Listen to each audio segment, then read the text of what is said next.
Welcome, everybody, and thank you for attending the latest in a series of public events by the Michael V. Hayden Center for Intelligence Policy and International Security.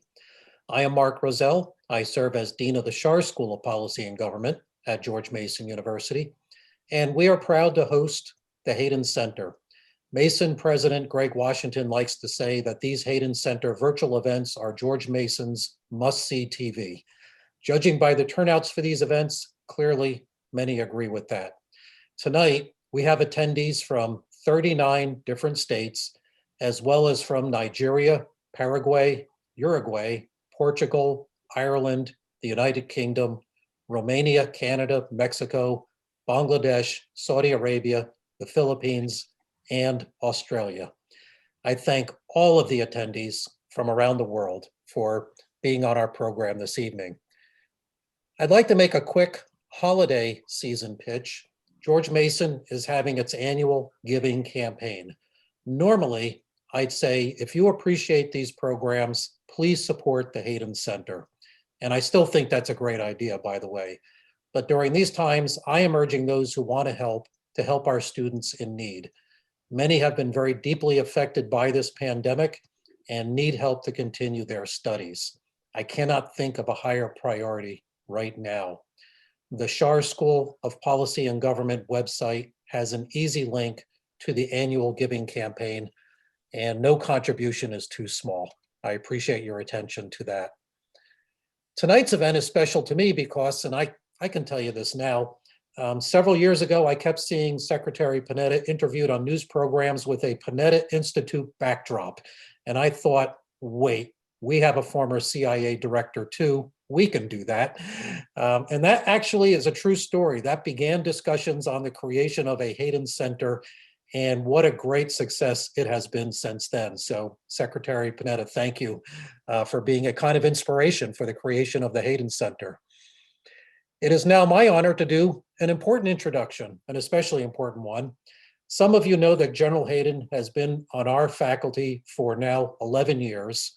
And it will not surprise you to know that when his courses have been announced online, they have filled up in a matter of minutes. The respect and affection for General Hayden at the Schar School and George Mason University are enormous. If you follow his social media, you will see that those feelings are shared around the country and even internationally.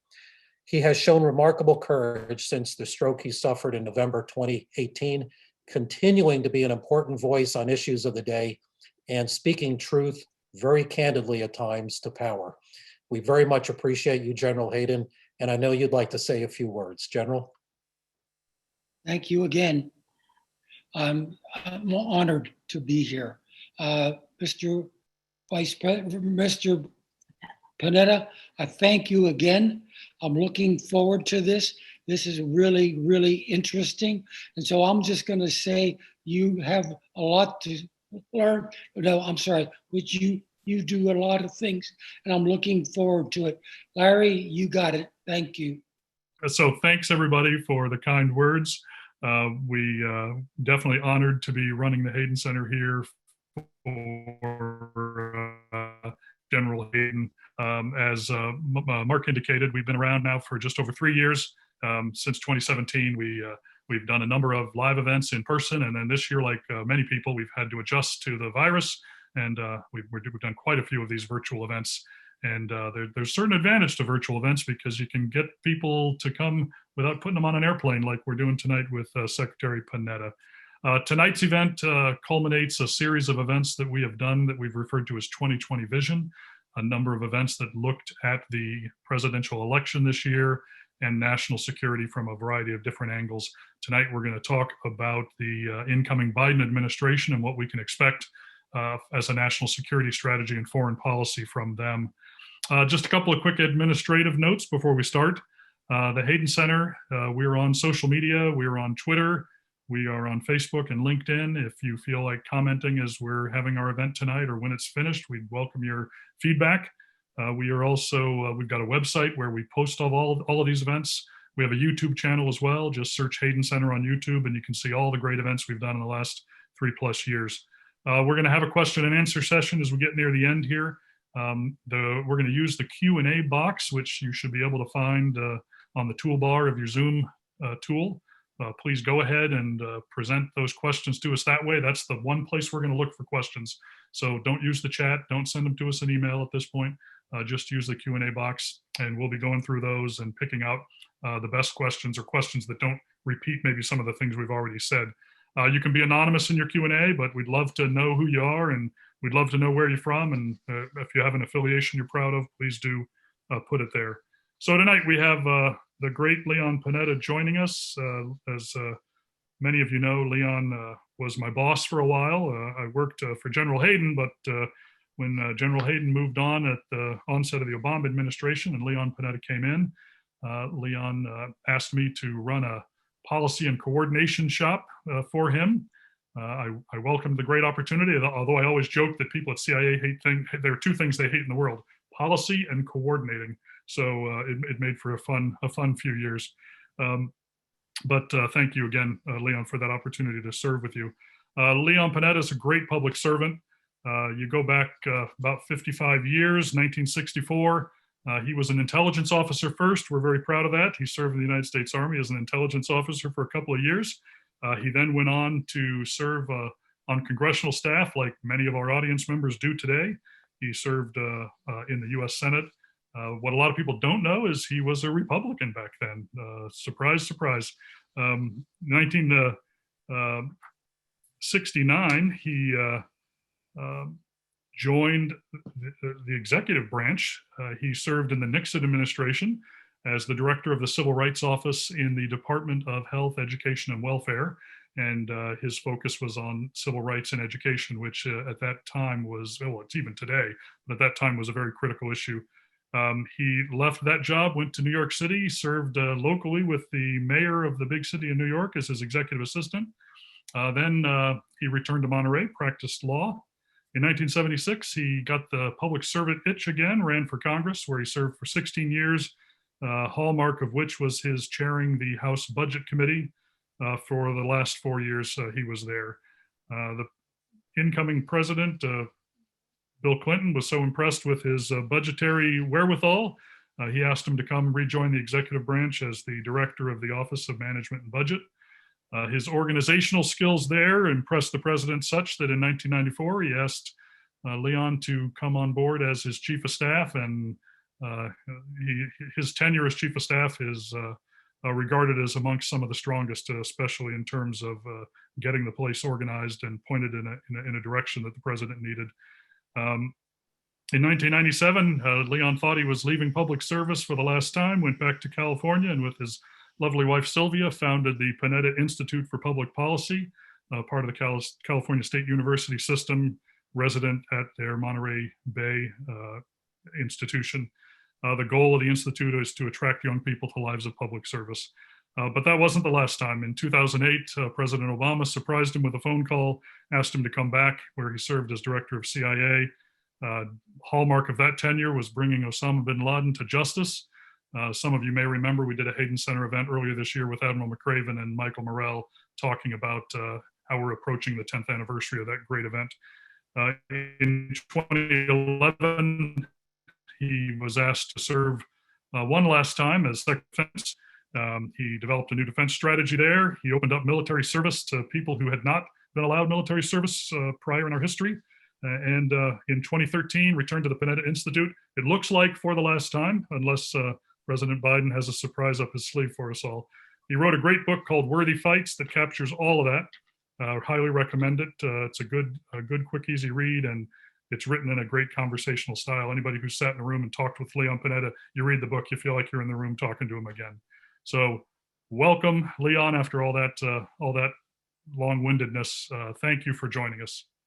Thank you very much, Larry. It's an honor to have this opportunity, and in particular, it's an honor because it is the Michael Hayden Center that's sponsoring this, and I think Michael Hayden is someone who has devoted his life to public service to our country and really performed in a courageous and outstanding way. I have to tell you that, the Biden administration is obviously having trouble going through a transition, but we had an easy time of it. And I, in particular, as the new CIA director, really had the opportunity to get all kinds of briefings from the CIA, but in particular, the opportunity to sit down with Mike and really get a full presentation of all of the challenges and issues that he was dealing with. And I deeply appreciated his cooperation and his friendship because he is somebody who understands the importance of intelligence to national security. He's devoted his life to it. And I just want to say it's an honor for me to have the opportunity again to see Mike. Glad he's doing so well. And to see all of you that are attached to the center and making it a success. So thank you for the opportunity. Well, thanks for joining us.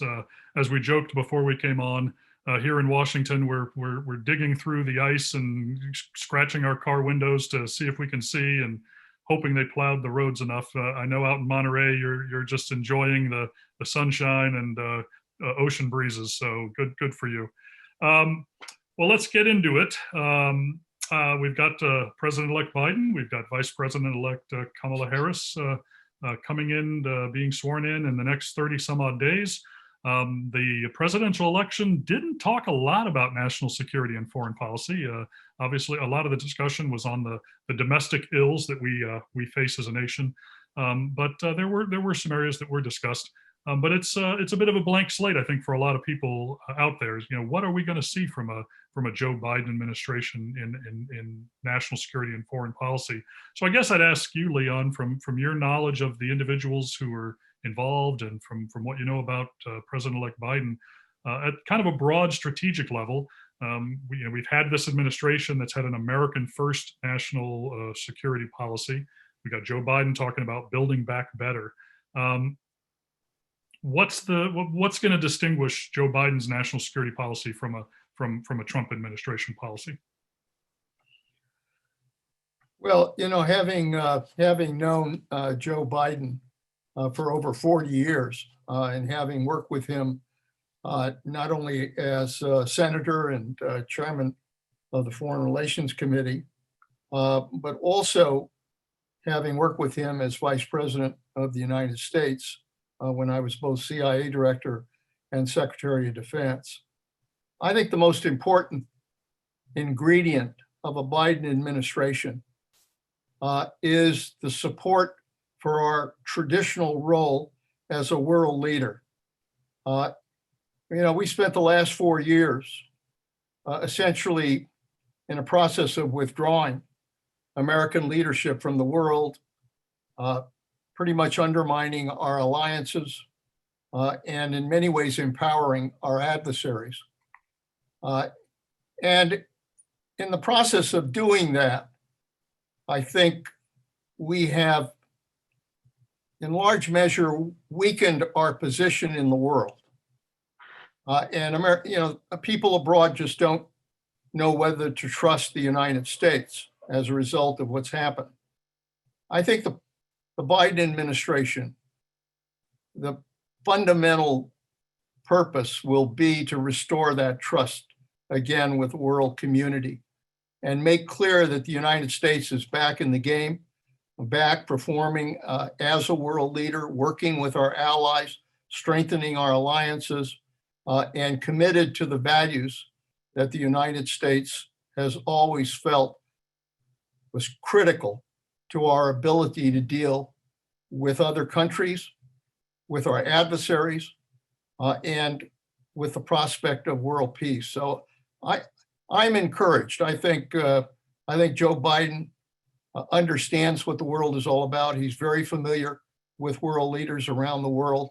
I'm confident that we will be back on track as the United States of America when it comes to our foreign relations. So you have some critics out there who are saying that this is just going to be an Obama third term. And, some of those on the right are going to say, well, that was a lot of failed policies and America was seen as being weak. Do you see this as being just a continuation of what Obama's foreign policy, national security was? Or is there something about Joe Biden? Is there something about the times we're in that suggests to you that this is going to be different? Yeah, I think that this is going to be the Joe Biden administration for these next 4 years. And I say that because in working with Joe Biden, he is very much his own person. I saw that, during the Obama administration. He sat in the National Security Council meetings. He was a part of every discussion we had on major policy issues. He always spoke his mind. He always spoke what he believed. And oftentimes he didn't necessarily agree with where the president would come down. But at the same time, he was loyal to the president, but understood in his own way what are the threats that the United States confronts in the world, who are our friends and who are our enemies. And the result is that I think you will see Joe Biden pretty much exercising a very independent approach to dealing with foreign relations. He spent a lot of time abroad. He spent a lot of time dealing with foreign leaders. He understands those issues. He understands the history of those issues, something that President Trump, very frankly, never spent a lot of time understanding. And more importantly, he understands the importance of military power, but just as importantly, he understands the importance of diplomacy and the need to engage with the world, the need to be able to sit down and have a dialogue with the world. And in that process, rebuild our alliances, rebuild our commitment to those alliances, because frankly, this is a dangerous world. We're dealing not just with failed states in the Middle East, we're dealing not just with terrorism, we're dealing with threats from Iran, from North Korea, we're dealing with a China that is now much more aggressive in the way it's approaching the world. We're dealing with a Russia that's in a whole new chapter of the Cold War. We're dealing with cyber attacks almost every day now, dealing with the threat of cyber attacks of one kind or another. It is, in many ways, the battlefield of the future. And Joe Biden, as a result, is dealing with a broad array of threats. And to approach that array of threats, he is going to have to build a world community that works with the United States, and the United States works with them rather than against them in terms of building our security for the future. I think that's going to be the heart and soul of the Biden administration. It's going to be much more involved in terms of working with our allies to secure peace in the world. Yeah, I would agree. I tell people who ask me, particularly my foreign friends, that I think you're going to see a renaissance of diplomacy in this country, maybe a greater push on diplomacy than we've seen in 20 years. So I would definitely agree with you there. You're from California. Kamala Harris is from California. Maybe you know her. You served in two White Houses, you served in one White House and you helped serve another White House. You saw two vice presidents in action, Gore and then President-elect Biden. What kind of role do you see Kamala Harris playing in national security, in foreign policy? I think Joe Biden understands what a partnership is all about. And I guess the most successful administrations that I saw are administrations where the vice president has truly been a partner to the president of the United States and not just shuffled off into some corner of the White House. I saw that with Al Gore, who was present almost at every briefing that we had with the president of the United States. I saw that with Barack Obama and the relationship with Joe Biden. Joe Biden was always there when we discussed major crises, major issues. When we had briefings for the President of the United States, Joe Biden was always there. And as a result of that, carried responsibilities that the President assigned him so that he could be a true partner in trying to fulfill these huge responsibilities of President of the United States. I think Joe Biden will do the same thing with Kamala Harris.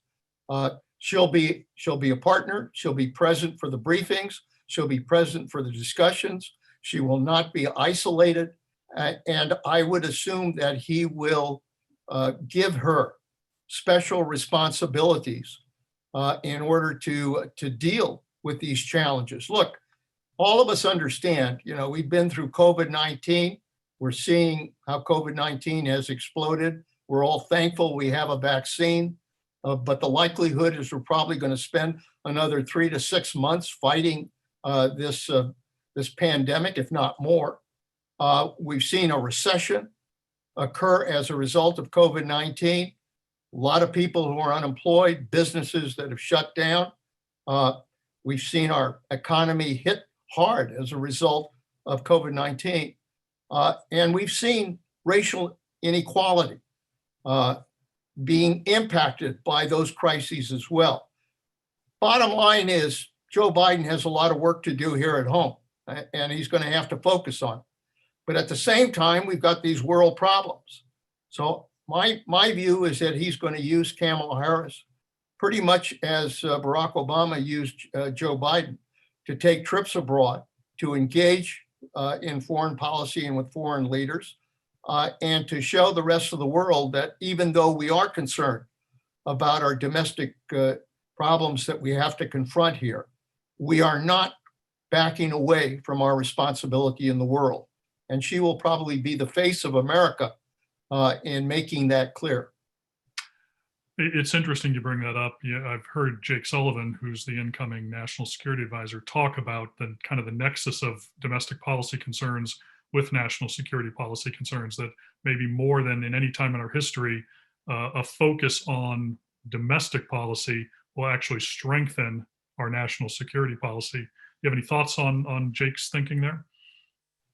No, I think Jake's absolutely right. Look, we all understand that as strong as our national defense is, and as much as we invest in both our military and in our intelligence capabilities in dealing with our national security, that part and parcel of our ability to be strong is how strong we are here at home. And the fact is, the way we have leverage in dealing with countries abroad, yes, it's our military power. Yes, it's our intelligence. Yes, it's our diplomacy. But it's also whether or not the United States is strong at home in terms of our economy, in terms of our social issues that we have to confront, in terms of whether or not we are standing by our Constitution and the promise of our Constitution with regards to the values and the rights that we all have. That is what America is all about. Those are the values that we stand for. I mean, the reason, we deal with our allies and they're willing to deal with us. Sure, it's because we're strong. Sure, yes, it's because we work with them on their security needs. But just as importantly, it's the values that we stand for. They know what the United States stands for. They know that we approach these issues based on the fact that we respect human dignity, we respect the ability of individuals to be able to assert themselves, to have some ability to self-govern, to be able to vote their leaders into power. That's what the United States represents. And that is what makes us a world leader. And so Jake is absolutely right. Yes, we will have to concentrate on the problems abroad, but we also better concentrate on making America strong at home as well. Some people have wondered, and this maybe go a little astray from the conversation, but some people may have been surprised when Susan Rice was chosen to be the domestic policy advisor. But I think the experience she had in working on world problems can be applied to the problems here in the United States. No, I think that's right. And knowing Susan, I think that she will not hesitate to bring her experience and her background to bear on a broad cross-section of issues that she's familiar with. I think she'll be a real asset in the White House. So earlier, when you were going through kind of the litany of issues that this president is going to have to face, it's probably a longer list of problems than almost any president has had to deal with coming into office. I feel badly for the man in that regard. But you did mention some what many would consider non-traditional areas for national security. The pandemic and public health issues are going to, I think, dominate for some period of time. Even once we reach herd immunity and we can go back to the movies, we got to worry about the next one that's coming. And then we have an administration that's going to look at climate change and the impact that has on national security. Resources, however, are finite. Money. The money only goes so far. We are building a large deficit as a result of having to take care of people during this pandemic, and we still need to modernize our weapons, modernize our nuclear power, et cetera. You're a budget guy. What advice do you have for the president-elect on how to tackle all of these problems with the amount of money that the taxpayers are letting him have? Well, Very frankly, the budget has gone to hell these last few years in a very real way. I can remember when I was chairman of the budget committee and then OMB director, working with really bipartisan leadership in trying to develop budget agreements to provide some budget discipline. And we were successful at that. President Clinton passed his own economic plan, which reflected a lot of the elements that we had enacted during the Bush administration in a budget agreement. And the result of all of those efforts was that we eventually balanced the budget and also had a surplus. I never thought, having been involved in those days, that once we achieved a balanced budget that we would, simply slide back into debt. I thought it would be a real discipline that would be adhered to into the future. Unfortunately, I was wrong. And within a few years, we were back in debt. We were having huge deficits. And it's continued to the point that today, when you look at the deficit, it is in excess of almost $3 trillion. $3 trillion. I mean, when I was in the budget committee, we were dealing with $200, $300 billion deficits. Now we've got a $3 trillion deficit. That's going to go up probably by another $1 trillion when the Congress passes this next aid package. And we've been through a period where, frankly, neither Republicans or Democrats have wanted to confront those issues because they're tough. It's not easy. If you're dealing with the budget, you've got to deal with every area of the budget. You have to deal with discretionary spending, which is both defense and domestic. You've got to deal with entitlements, which now represent 2/3 of the federal budget and growing. You've got to deal with revenues, with taxes. All of those elements have to be on the table if you're serious about budget discipline. And obviously, we've been through a period here where neither Democrats or Republicans want to take on the entitlements, want to take on revenues, taxes, want to take on even putting restraints on discretionary spending as well. And so I don't see the will in the Congress, very frankly, and look, I understand we're going through a terrible pandemic. We're going through a recession right now. I think it makes sense to borrow money in order to try to provide the assistance that's necessary to people in need and try to help restore our economy.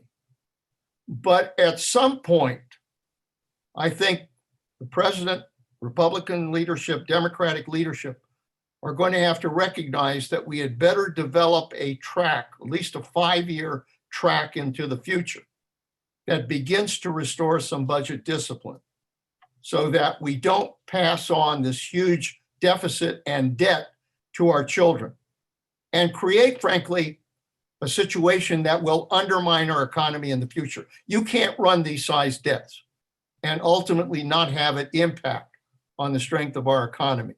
Right. So at some point, attention is going to have to be given. But I have to tell you, Larry, I don't think it's going to happen very soon. Although I wish they would begin to look at those issues.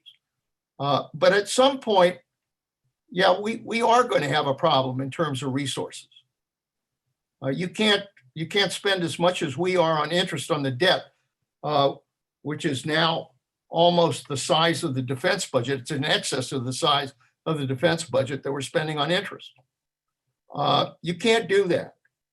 And particularly if interest rates should suddenly begin to rise. I mean, the Fed has obviously done a job of keeping interest rates down, and everybody's feeling very comfortable with that. But there are factors out there, certainly related to inflation and other factors, that could ultimately have those interest rates going up. So at some point, we're going to face crisis.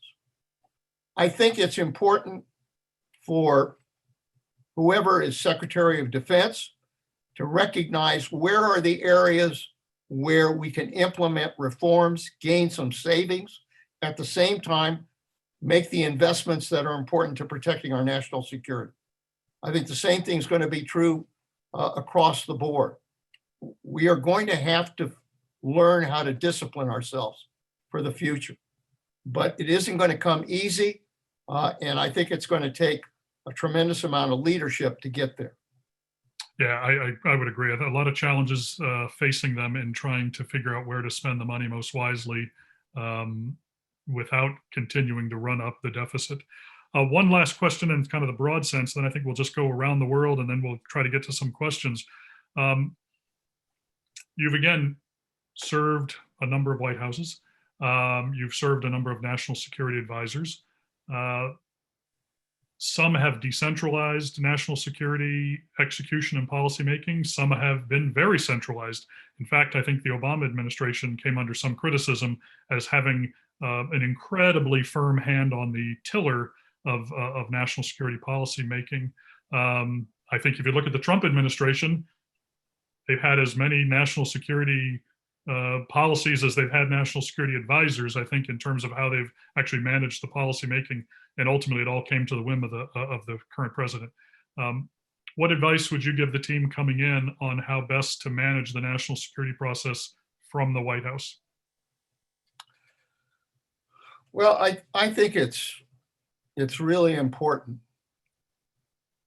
in order for the president to make the right decisions on national security, that they really do try to follow the process established in the National Security Council, allowing the deputies to focus on the crises and look at the various options, allowing the principals to sit down in the National Security Council, the Secretary of Defense, Secretary of State, CIA Director, the National Intelligence Director, and others, to be able to sit there, be able to discuss the various options, and then make recommendations to the president as to what actions should be taken. Look, there's no question that the staff in the national security area and in the White House, for that matter, has not only grown, but the fact is that a lot of the decision-making process has been centralized within the White House. And a lot of that is the result of people who have proximity to the president. Goes back to Henry Kissinger as a national security advisor. And we've seen the staff in the national security area continue to grow and grow and grow. And as a result of that, it replicates a lot of what you see at the State Department, what you see at DOD. And I'm not saying that the National Security Council ought not to have a staff. It needs a staff. But it also needs to make sure that those who are responsible, whether it's at the Defense Department or at the State Department or in the intelligence agencies, that they have the opportunity to speak to the president and express their views, and that they're not undercut by staff at the White House. I think that's important. And I think one thing I'm really confident of is that Jake Sullivan understands that. Mhm. He understands that in the end, the purpose of the National Security Council is not to make the decisions for the president. It's to allow those who are in positions of responsibility to be able to present their views to the president of the United States. And ultimately for the president to be able to benefit from that relationship. That's critical. Because if it becomes a situation where a Secretary of State or Secretary of Defense or people in the cabinet are undercut because all the power and all the decisions are being made in the White House, then I think it breaks down the process as it's supposed to operate. And it makes it almost guerrilla warfare rather than having an orderly process of decision-making. Absolutely. Not surprised, given your years working in government, that that's where you would come out. And I'm hoping Jake and those who work with him heed that advice. All right. I know we're going to want to get to questions here from the audience, but let's roll around the world a little bit here. You've touched on some of these topics, but let's just go from the top. You've got Russia all over the news once again, the biggest cyber hack in our history. They're reading emails from major government departments, might have access to nuclear weapon secrets. It's a bit terrifying. They attacked the last two elections. Maybe didn't do so much this time. Maybe they were too busy focused on stealing everything else.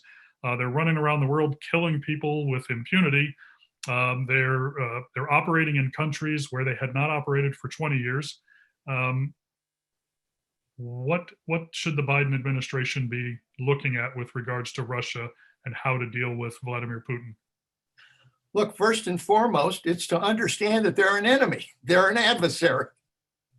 And not to kid ourselves that somehow that's not the case. I mean, for those of us who've been in intelligence, Mike Hayden understands this better than anybody. Intelligence has always looked at Putin and Russia as having the principal goal of undermining the United States of America and weakening our country. That's what they're about. And we've seen them do it time and time again. Target our elections, try to undermine our democracy. The Russians are not our friends. They're our adversaries. And so the first thing the administration needs to do is to make clear that they are an adversary. Secondly, the only way you deal with the Russians is from strength, not from weakness. And I think for too long, the United States has sent a message of weakness to Russia. And so for that reason, Russia went into the Crimea, went into the Ukraine, went into Syria, is threatening now to establish bases in North Africa because they're not worried that somehow the United States is going to check them. They've seen what President Trump did in terms of the NATO alliance and weakening it. And so they've read weakness into the United States. I think it's very important for Joe Biden to deal with the Russians from a position of strength. How do you do that? You make very clear to the Russian where the lines are that cannot be crossed, and that the United States and our allies are going to take actions to make sure that the Russians cannot simply plow into another former Soviet Union state or assert themselves in ways that don't follow international rules and procedures. We've got to strengthen our position with NATO. We've got to maintain our force in Germany. We've got to make very clear to the Russians that we are there and will stay there as part of an alliance that will make sure that Russia has to abide by international rules and not be the bully on the block. So let's look at China then. We have an administration now that frankly looks like they're trying to remake China in the image of the USSR, making them out to be our Cold War adversary. But the Chinese economically, the Chinese and the United States were intertwined economically, so it's different than the Cold War with Russia. We've had a lot of activity around trade deals. We have the Chinese also conducting espionage in the United States, conducting influence operations at a lot of different levels. The one thing I tell people is the difference between China and Russia is China has people and money to put behind their intelligence and influence operations that Russia does not have. Russia may have a bit more expertise. So again, China, how should the Biden administration be looking at China compared to where we've been the last few years? Well, I think Joe Biden said it right. We have got to strengthen our competitive position against China, and that's a good way to look at it. Look, China as well as an adversary, and so it is important that if the United States wants to deal with China, it too has to deal with it from strength. And the problem over these last few years is that by withdrawing our position on the trade agreement with the ASEAN countries, on engaging in this trade war with China and the impact that it's had on our own country, that in many ways China has again read weakness on the part of the United States. And they're taking advantage of it. They're basically filling the vacuum that the United States has left in the world. They're going after these ASEAN countries. They're developing trade agreements. They're exercising their diplomacy in these countries, along with money, along with building ports, along with trying to get economic advantage in these areas. At the same time, they're investing in their military. They're militarizing their bases in the South China Sea. They've gone after Hong Kong. They're at least threatening to go after Taiwan. I think it has to be very clear that the United States is going to maintain our forces in the Pacific, that we are going to make clear that the Chinese have to abide by international law, particularly laws relating to freedom of the seas. And we also have to make clear that we're prepared to have a dialogue with them, because I do think it's important to have a dialogue with China. But you have to do it from a position of strength, not from weakness. And for that reason, I think Joe Biden obviously has to make clear that we're going to maintain our forces in the Pacific. We're going to maintain our forces in South Korea. We're going to add forces in terms of we did that in the Obama administration. Talked about rebalancing forces to the Pacific. I think we need to continue to do that to show that we're a Pacific power and we will have a presence in the Pacific. But at the same time, as a Pacific power, we believe that we need to work with China. I think the other thing we need to do is to build an alliance with the ASEAN countries. We need to have them working with us, not only for purposes of dealing with China, but also for purposes of our own trade in that part of the world. These are developing countries. They're going to be important countries in terms of the future. I think we need to build a stronger relationship with those countries if we're going to be able to stand up to China. So one last hotspot, and then I think we're going to go to audience Q&A. Counterterrorism. You got a lot of focus on China and Russia, rightfully so. But we just saw in the news yesterday, individual arrested for plotting a 9/11 style attack on the continent of the United States. You're the man who commanded the operation that brought down Osama bin Laden. You spent a lot of time as CIA director and as Secretary of Defense working counterterrorism issues. What's your advice with regard to counterterrorism, both to the administration, but as well to the American people when they see news like this? I think it's really important not to underestimate the threat from terrorism. We learned hard lessons as a result of 9/11, and we were brutally attacked on that day, losing the lives of over 3,000 people. And the fact is that terrorism still is very much a threat, whether it's elements of Al-Qaeda, whether it's ISIS, whether it's Boko Haram, whether it's Al-Shabaab. Terrorism has metastasized a great deal, but they all have the same goal, which is to attack the West. We can't forget that. And so we need to continue to pay attention to terrorism. I'm very nervous about the idea of simply withdrawing our forces from Afghanistan without making sure that we have ways to control the Taliban and control terrorism. If we suddenly just pull out of Afghanistan and the Taliban ultimately takes charge of Afghanistan, that will become a base for terrorism and a base for attacks against the United States and other countries. We can't allow that to happen. We've got to continue to be aware of the ISIS threat in the Middle East. And I think taking our forces out of North Africa or reducing our forces there, particularly when it comes to counter-terrorism activities, I think is a step in the wrong direction in terms of our national security. So I think it's important to realize that we have not defeated ISIS. We have not defeated terrorism. They are resilient. They will continue to try to attack our country. And we have to constantly empower our intelligence agencies, our special forces, and our military to be able to protect us from those threats. I mean, the FBI, the counterterrorism elements in the intelligence community have learned a great deal since 9/11.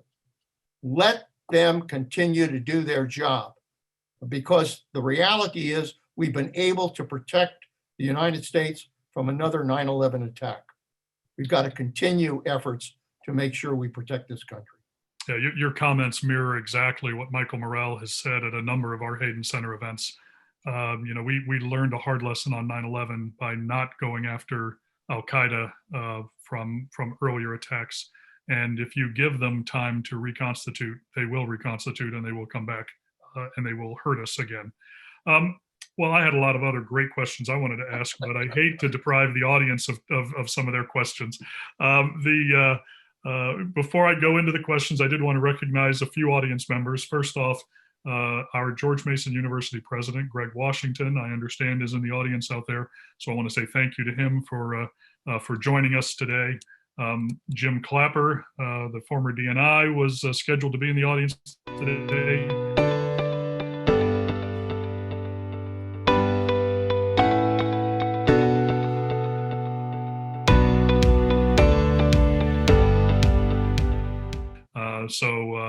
In addition to them, though, we got a lot of great young students, a lot of great young professionals who are working in the national security arena. So I want to give them a chance to ask some questions. So I've got grad assistant going through these questions for me. So I'm trusting his judgment. I'm just going to read them.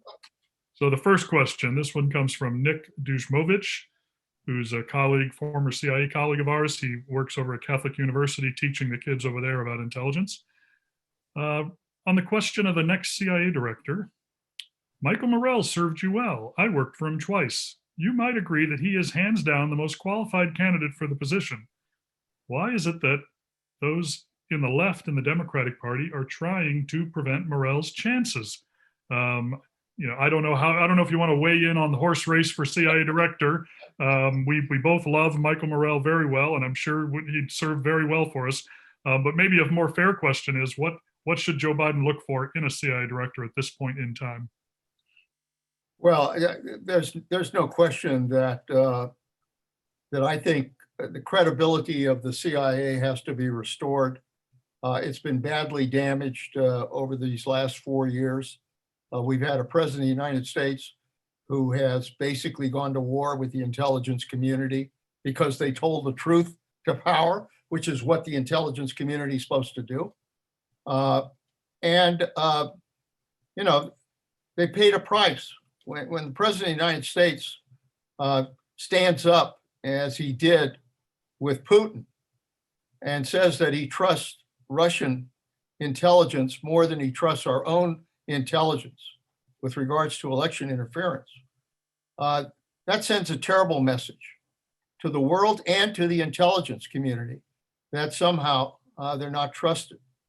And so there's a lot of rebuilding there. And I think it is very important for President Biden to get someone who is experienced, who knows the CIA, who understands the different parts of the CIA, who understands the responsibility of the CIA and the DNI and other intelligence agencies to work together in order to provide the intelligence necessary to the president, who can work together in order to confront the terrorism we just talked about.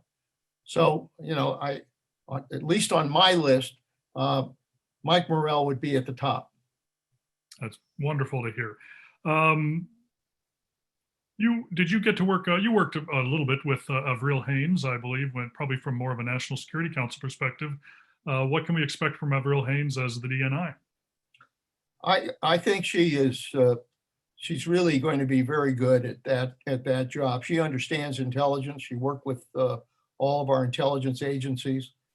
She understands the relationships within the White House, which is important to understand. More importantly, she understands that role is a role that requires coordination of all of the intelligence agencies. It is, the problem we've had with past DNIs is that they didn't understand what their role really should be. And rather than providing that coordination and the ability to bring the intelligence community together, they were always looking to try to go operational. Well, that's not the role of DNI. The role of DNI is to coordinate. And Avril understands that. And as a result, I think she will follow in Jim Clapper's footsteps of providing real leadership as a DNI chair. That's great. I got a question from Andrew Myers. He's one of our Masters in Public Administration students here at the George Mason University Schar School. Says, given President-elect Biden's experience, what plans do you think he has for guiding developing nations toward adopting lasting and effective public institutions? Authoritarian and illiberal forces are at work around the world and seek to destabilize democratic processes. How can a Biden administration incentivize developing nations to adopt, more secure liberal institutions? Well, I tell you, the most important thing is to make sure that we behave as a democracy, that we respect our Constitution, that we respect the requirements of our Constitution.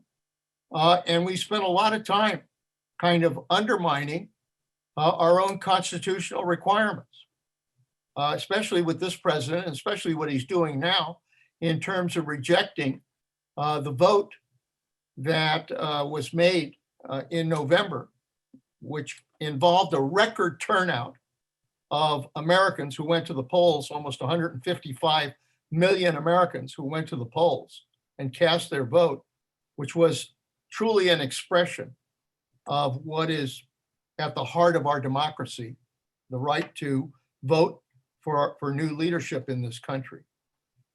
So when the president does that, it sends exactly the wrong signal to other countries, that we're a country that doesn't even respect our own Constitution, the requirements of our democracy. And that is exactly the wrong thing to do. So I think Joe Biden, when he takes the oath uh, to preserve and protect and defend the Constitution of the United States, he will mean it.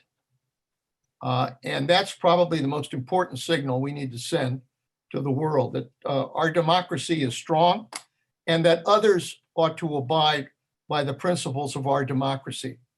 Authoritarianism has grown because, frankly, democracies have found it difficult to deal sometimes with the challenges of the moment. And when democracies don't respond, I mean, look, for all intents and purposes, Washington has been dysfunctional for these last number of years. President, Republicans, Democrats at war with each other, and unable to govern, unable to solve problems. And if democracies fail to solve problems, then of course people are going to look for simple answers. A good authoritarian who can somehow command solutions. But as we all know, you pay a price for that in terms of individual freedom and rights. So I'm confident that Joe Biden understands the importance of what our democracy is all about, the importance of our Constitution, and by example, will send a signal to the world that democracies are an important way to go for other countries in the world. So from Jim Pfiffner, who's one of the professor emeriti here at Schar School, he asks a question that's near and dear to my heart. How can the Biden administration best restore the capacity of the U.S. intel community, as well as public confidence in our intelligence agencies? And I'll add as well, how do we correct some of the politicization that has occurred, particularly in the last year at the intel community?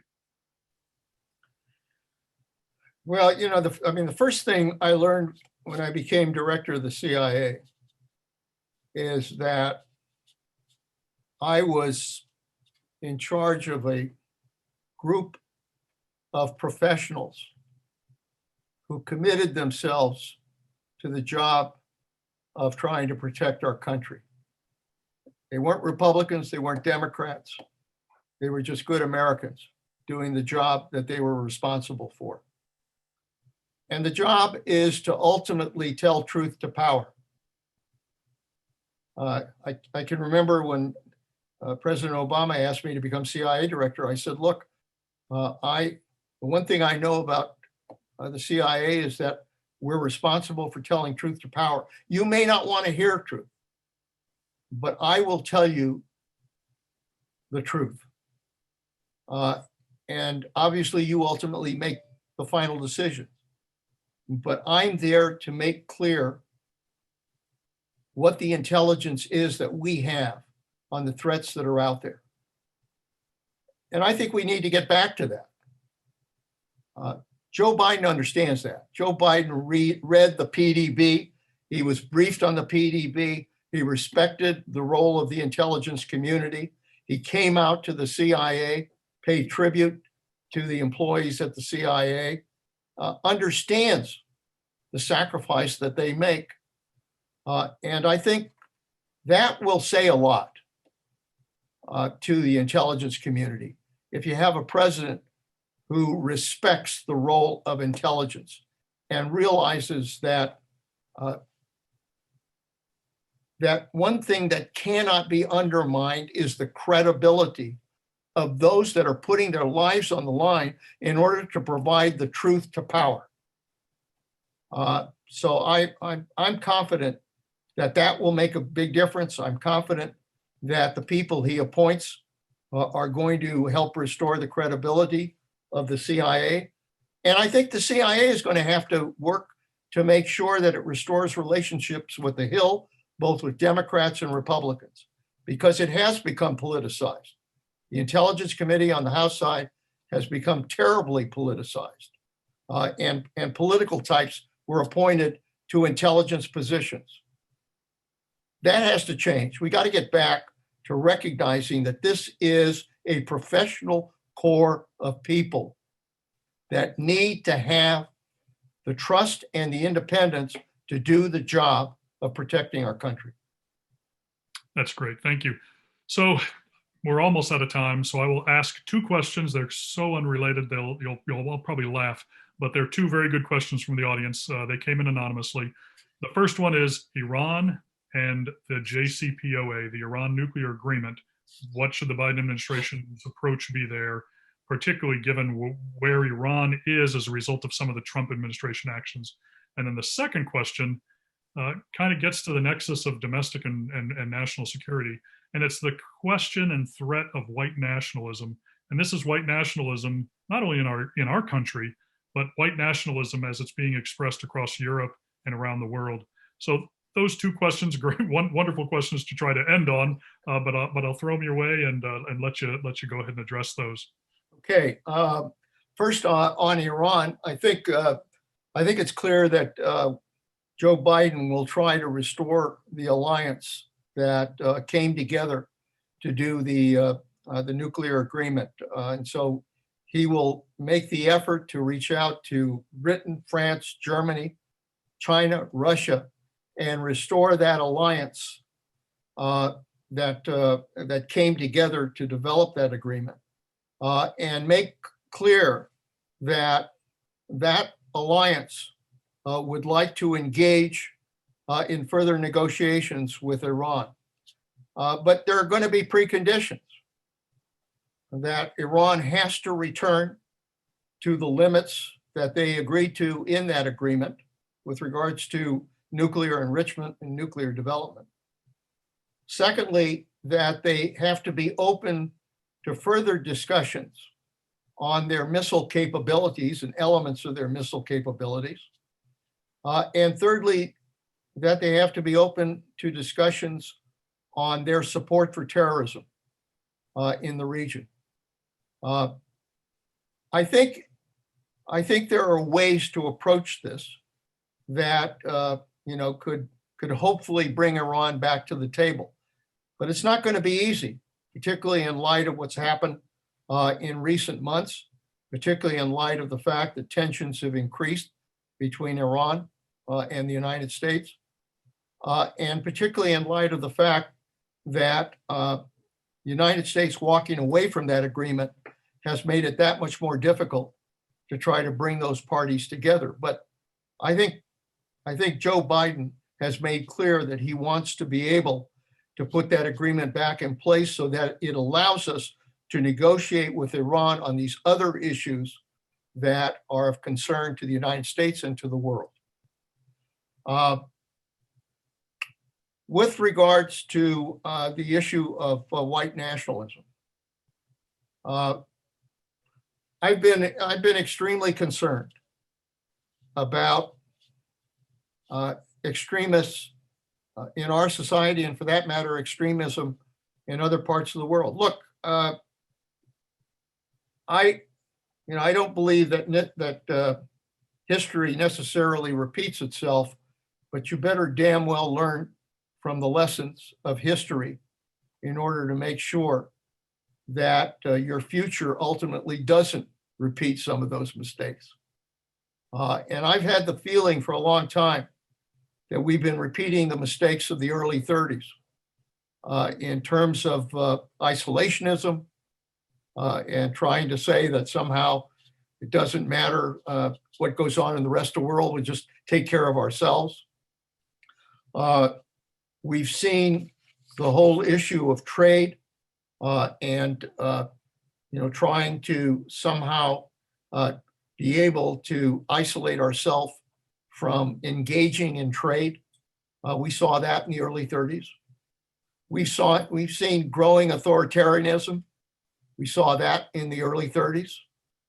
And we also saw extremism, white extremism, taken to its nth degree, particularly in Nazi Germany.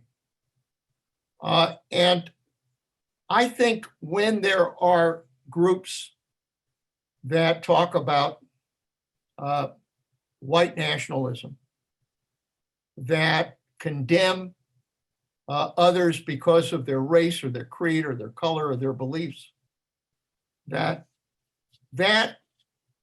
undermines what the United States is all about. Because as we said, we are a country of freedom, where people can be part of our society if they're willing to respect one another and the dignity of human beings.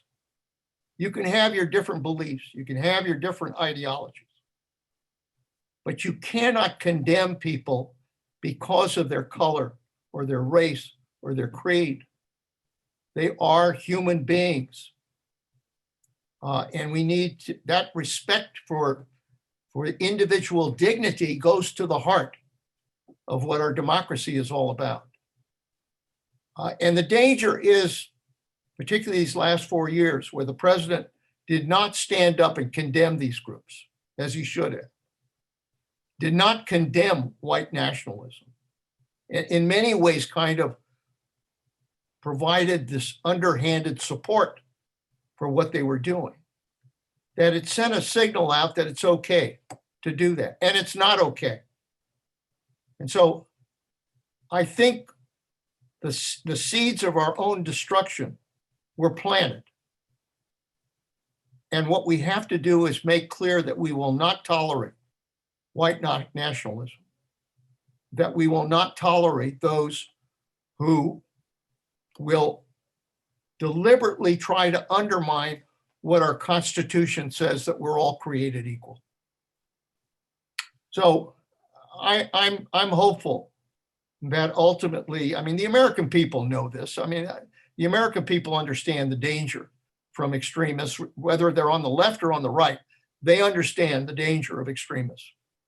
And I think ultimately, no matter what part of the country you're from, that there is a belief that in the end, we have to care for one another. We have to have a sense of community, and we have to have a sense of respect and civility towards one another, because that goes to the heart and soul of whether or not our democracy will survive. Well, those are really powerful and encouraging words. Thank you very much. I want to thank you again for taking the time to spend with us. I think we've got an audience here that's going to leave having a greater appreciation for what to expect from a Joe Biden administration. Maybe the Joe Biden administration got some good advice while we were at it. Any parting words of encouragement for all these great young people who are studying or beginning to work in this public service field? Very simply, we need you. Our democracy needs you. You know, I was inspired to public service because I was the son of immigrants, and my parents told me I owed something back to this country because of what it gave them. I was inspired because of my 2 years in the Army, working with people from across the country on a common mission, duty to country. But I was also inspired by the words of a young president who said, "Ask not what your country can do for you, but what you can do for your country." And I say the same thing to young people. However discouraged you may be sometimes with political leadership in this country, the reality is that you have a responsibility to participate in our democracy, to get involved, and to make sure that our democracy is functioning in order to improve the lives of everyone. That's the purpose of our democracy. And it doesn't work if you think you can just isolate yourself from that process. You've got to get involved. You've got to be part of it. That's what our forefathers created in the Constitution. So believe that you can make a difference. I think if there's anything, some people usually ask, what's your reward from public service? Mm-hmm. The reward from public service sure as hell isn't the money. The reward from public service is that you can help make the lives of people better. And if you can do that and make a difference in their lives, then I can tell you personally, there is no greater reward. So I hope you will get involved. And more importantly, let me say to everyone, I hope you have the happiest of holidays. And there's one thing I know for damn sure, I am going to be very pleased to say Happy New Year and get rid of 2020. Absolutely with you on that point there, Leon. Thank you very much. Thank you again. With that, I'll turn it over to Mark for any closing words. Great. Thank you, Larry. That was a wonderful program. Our gratitude, Secretary Panetta, for doing this on this evening with us. It was a really fine program. We had upwards of 425 participants, both on here on Zoom and also on our YouTube channel. And it was really, I think, inspiring for our students to hear, especially your words about the importance of public service. And thank you for everything you've done in your career of public service. We express our gratitude to you for that. And thank you, everybody, for attending from around the world, throughout the United States. This was a wonderful way to finish year 2020 for the Hayden Center. Look forward to our programs next year. We're going to keep doing this. And as Secretary Panetta said, have a wonderful holiday season and an even better 2021. So good night, everybody. Thank you. Thank you again.